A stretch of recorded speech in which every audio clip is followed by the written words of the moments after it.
Hi, everyone.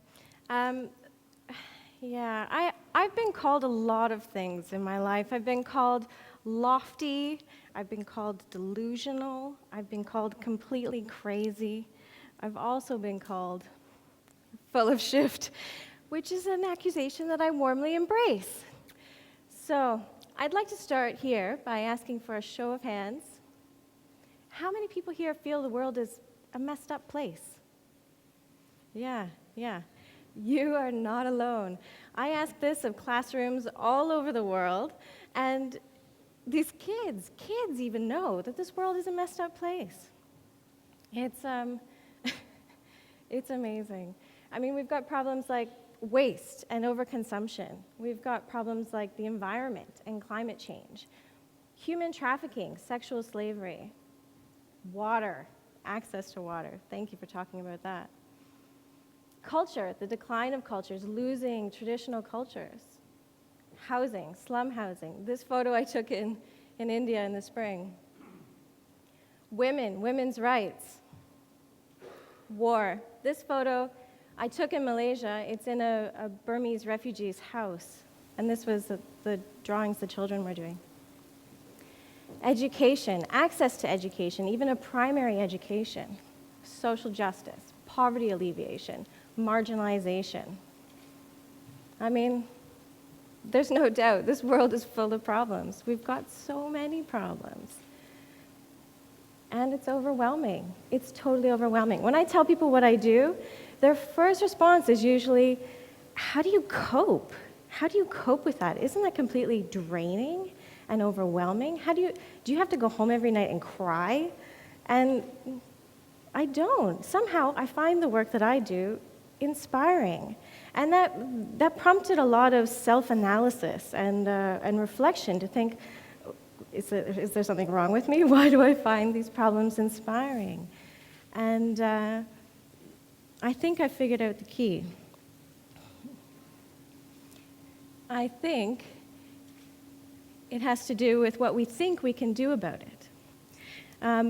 When we think about what we can do about things, there are a lot of things that come to mind, things that you already know, things that your community tells you, things that your church may tell you, things that your mother may tell you to do, and things that your conscience tells you to do. Things like writing letters, or signing petitions, or joining a movement, or starting a movement, or donating money, or your time, or your skills, or goods.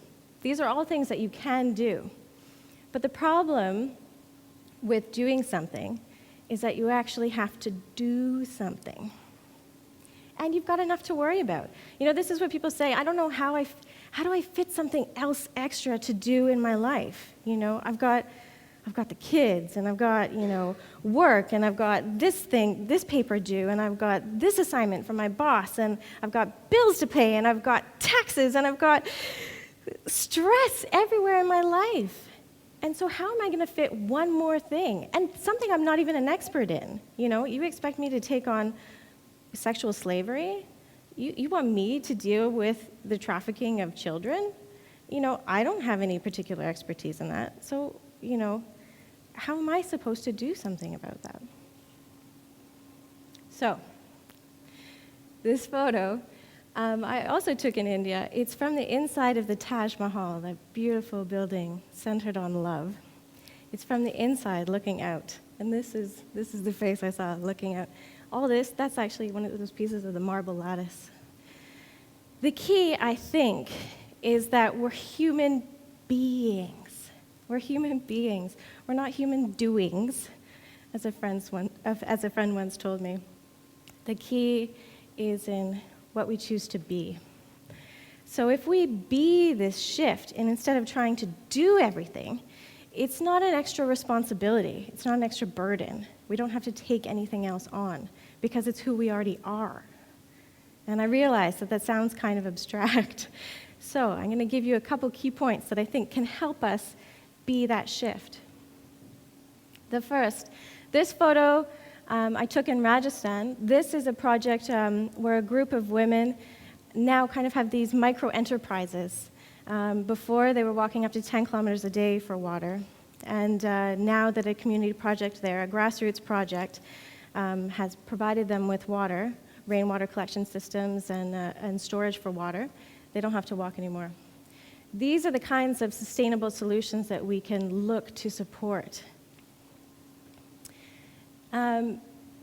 Honoring connection. This is such a big one, because a lot of the time we don't even realize we do it, but we distance ourselves from these issues because we're kind of afraid of them. You know, there's an emotional distance that we try and keep so that we don't feel, oh God, I'm not doing something about sexual slavery. Oh God, I'm not doing something about child trafficking. You know, if we can work on building connection and honoring connection, really focusing on how we can allow ourselves to emotionally connect to these issues, that'll help us be the shift. The other one here is inspiring others. You know, I mean, we all try and do it from time to time where we think we can change people. We try to change people. And it never really works out, does it? It doesn't. We can inspire people, however. So it's another way we can try and recognize our being. This is a farmer's market, an organic farmer's market in Peru, in Lima. And this is one of the solutions that was emerging to address food security problems there.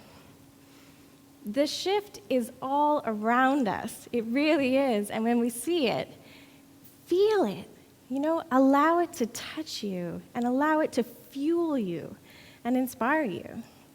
When you feel it, it's helping with that connection. It's helping with that inspiration. But it's also fueling the momentum of the bigger picture, the bigger shift that's going on. You're contributing your energy to it. And last, trust that humanity will get it. This one's sometimes the toughest, because a lot of the times we go, yeah, I don't know, that's great that we're making some progress on those things, but I don't know that we're really going to get it in the end. And we have to believe that we can get it. We have to. There's no other option, really, unless we just resign right now. We resign ourselves to it not working, which I'm not prepared to do. I don't know about you.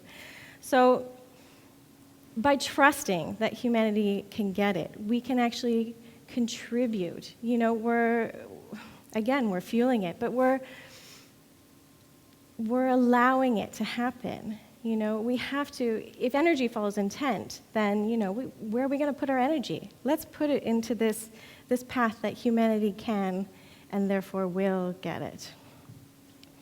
It's such an interesting thing because, you know, this is the shift I'm talking about.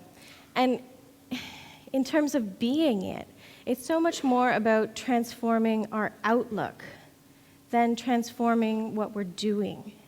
Because as we transform our outlook, it automatically changes what we're doing. It's such a wonderful thing that we don't have to worry about doing something extra. It's just going to automatically happen. And in fact, it is already happening. This is the good news. It's already happening. You already are the shift. You know, everybody in this room, everybody who's watching this online, you are the shift already. And that's what really keeps me going, is knowing that the solutions are happening. And, you know, it's wonderful that they are.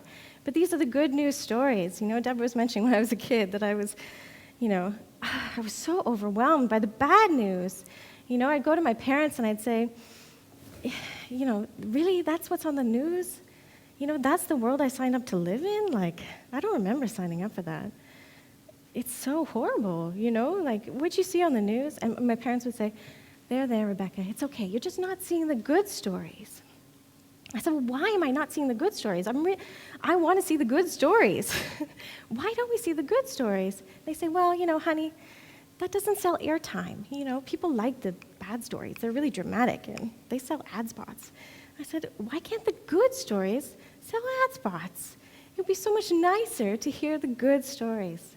So that's what kind of set me on this path, to try and find those good stories, find those solutions that are happening, and then to be able to share them.